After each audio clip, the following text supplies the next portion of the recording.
Channel. तो आज की वीडियो में हम क्या पढ़ेंगे? आज की वीडियो में हम पढ़ेंगे क्लास 7th का हिंदी का एनसीईआरटी सॉल्यूशन 6th चैप्टर, उसका सेकंड पार्ट है ये। ठीक है, क्योंकि हमने आधा ये चैप्टर थोड़ा सा बड़ा था इसलिए हमने इसके 2 पार्ट्स बनाए हैं। तो ये फर्स्ट पार्ट है जिसे आज हम कवर करेंगे। ठीक है, तो हमने कुछ आज, कुछ कल, कुछ उसके अगले दिन पढ़ा था और कुछ हमने कल पढ़ने का प्रॉमिस किया था। तो आज हम कुछ कल पढ़ने वाला दिन आ चुका है, तो आज हम ये उसके आगे पढ़ेंगे। ठीक है, उसके बाद आज हमारा जो ये वाला चैप्टर है वो ख़त्म हो जाएगा। 6th चैप्टर हमारा ख़त्म हो जाएगा। ठीक है, पढ़े? ओके। तब तो कुछ ही महीने में ये ख़त्म हो जाते होंगे, अनिल ने कहा। यह तो सुनकर डॉक्टर दीदी मुस्कुरा उठी, बोली, नहीं, ऐसा नहीं होता। शरीर में हर समय नए कण बनते रहते हैं जो नष्ट कणों का स्थान ले लेते हैं। हड्डियों के बीच के भाग माजा में ऐसे बहुत से कारखाने होते हैं, रक्त कणों का निर्माण कार्य में लगे रहते हैं। इनके लिए इन कारखानों को प्रोटीन, लहत्व और विटामिन रूपी कच्चे माल ज़रूरत होती है। उन्हें कच्चे मालों की ज़रूरत होती है जो आजकल कुछ हम खाते हैं उनकी ज़रूरत नहीं होती। जैसे कि आप देख सकते हैं यहाँ पे कुछ ऑप्शंस भी दिखाए गए हैं ड्राइंग के थ्रू। जैसे यहाँ पे कुछ मीट्स से है और यहाँ पे कुछ क्या है, यहाँ पे कुछ वेजिटेरियन है। जैसे आप जैसे गोभी देख सकते हैं, अंगूर देख सकते हैं, केला देख सकते हैं, एप्पल देख सकते हैं, पाइनएप्पल देख सकते हैं, भिंडी देख सकते हैं, कैबेज देख सकते हैं, ब्रिंजल देख सकते हैं। और अगर आप नॉन वेजिटेरियन तो आप ये सब भी खा सकते हैं। मिल्क तो हम वेजिटेरियन भी खा सकते हैं। और अगर आप नॉन वेजिटेरियन तो आप अंडे खा सकते हैं और मीट खा सकते हैं।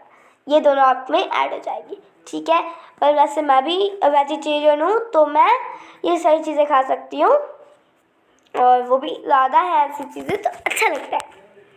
ठीक है, चलिए अभी नेक्स्ट वीडियो देखिए, सॉरी नेक्स्ट पढ़े। ओके। हरी सब्जियाँ, फल, दूध, अंडा और गोश्त में ये तत्व उपयुक्त मात्रा में होते हैं। और ये मतलब हरी सब्जी में, फल में, दूध में, अंडे में ये ज़्यादा पाए जाते हैं। उपयुक्त मात्रा में मतलब बहुत ज़्यादा ही क्वांटिटी में। ओके, नेक्स्ट देख लेते हैं। यदि कोई व्यक्ति उचित आहार ग्रहण नहीं करता तो इन कारखानों की आवश्यकतानुसार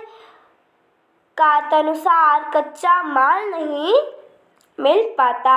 नतीजा यह होता है कि रक्त बन नहीं पाते, रक्त में इनकी कमी हो जाती है। लाल कणों की इसी कमी से को एनीमिया कहते हैं। और एनीमिया किसे हुआ था? अनिल की बहन दिव्या को हुआ था। तो क्या संतुलित आहार लेने मात्र से हम एनीमिया से बचे रह सकते हैं? अनिल ने सवाल किया। दीदी बोली, हाँ, यह कहना काफी हद सही होगा। यूँ तो एनीमिया बहुत से कारणों से होता है, किंतु हमारे देश में इसका सबसे बड़ा कारण पौष्टिक आहार की कमी है। इससे अलावा इस रोग का एक और बड़ा कारण है पेट में कीड़े हो जाना। ये कीड़े प्रायः दूषित जल और खाद्य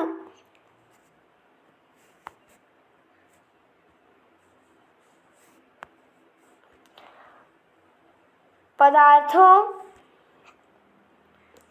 खाद्य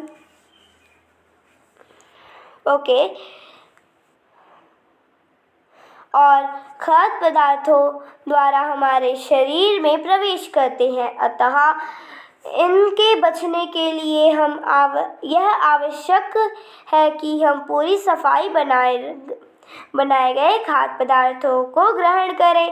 भोजन करने का पूर्व के पूर्व अच्छी तरह हाथ धो लें और साफ पानी ही पिएं।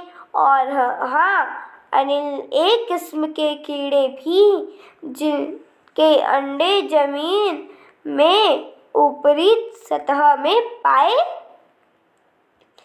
जाते हैं। इन अंडों से उत्पन्न हुए लार्वे त्वचा से रास्ते शरीर में प्रवेश कर आते हैं। मैं अपना घर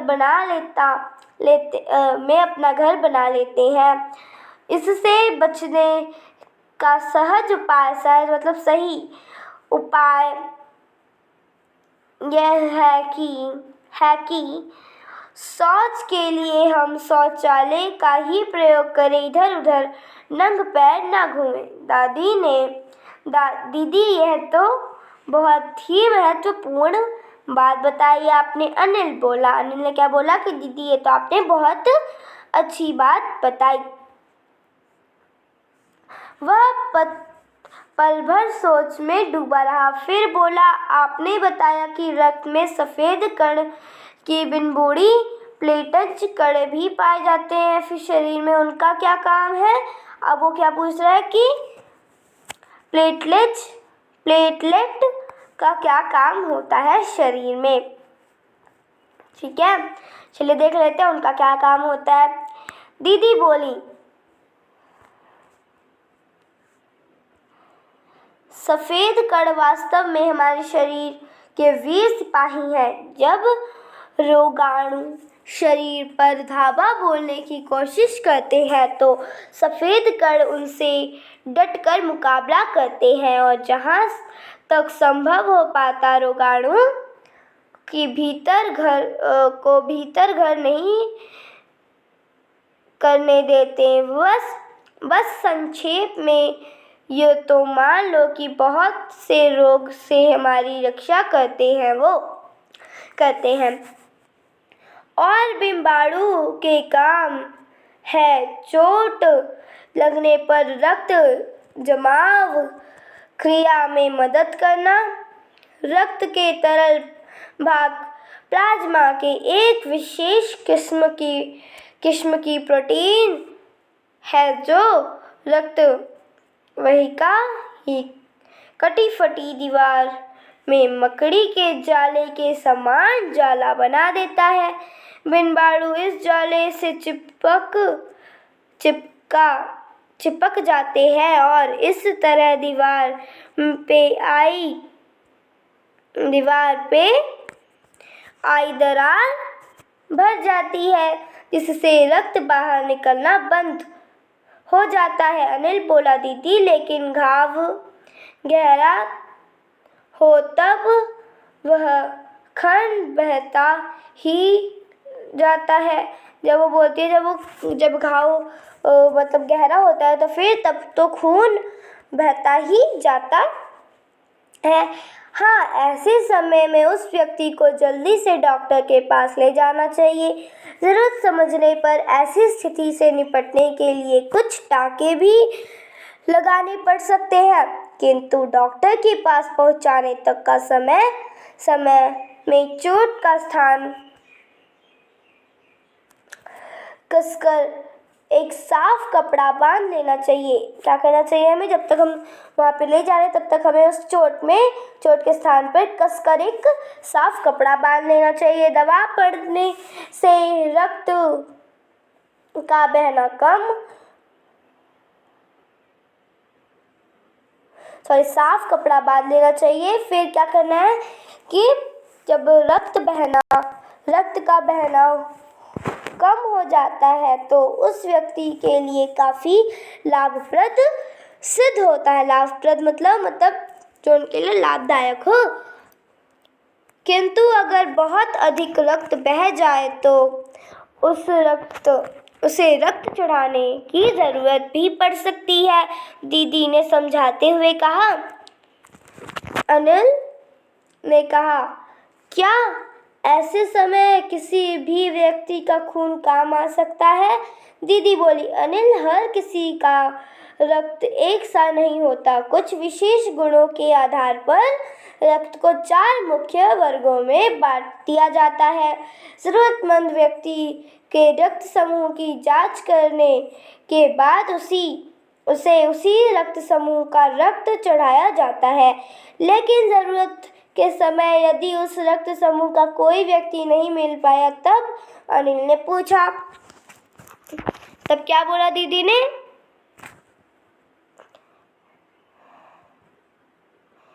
ऐसी आपात स्थिति के लिए ब्लड बैंक बनाए गए हैं। प्राय हर बड़े अस्पताल में इस तरह के बैंक होते हैं, जहां सभी प्रकार के रक्त समूह का रक्त तैयार रखा जाता है, किंतु वहां ब्लड बैंकों का रक्त भंडार सुरक्षित रहे, इसके लिए यह आवश्यक है कि हम समय समय पर अपना रक्त दान करते रहें। दीदी ने कहा, क्या मैं भी रक्तदान कर सकता हूँ? अनिल ने पूछा। नहीं, अभी तुम छोटे हो। 18 वर्ष से अधिक उम्र के स्वस्थ व्यक्ति ही रक्तदान कर सकते हैं। एक समय में लगभग 300 मिलीलीटर रक्त ही लिया जाता है। प्राय यह समझा जाता है कि रक्तदान से कमजोरी हो जाएगी, किंतु यह विचार बिल्कुल निराधार है। हमारा शरीर इतना रक्त तो कुछ दिनों में ही बना लेता है। वैसे भी शरीर में लगभग 5 लीटर खून होता है। इसमें से यदि कुछ रक्त किसी ज़रूरतमंद व्यक्ति के लिए जीवन दान बन जाए, तो उसमें बड़ी बात क्या होगी? दीदी समझाते हुए बोली।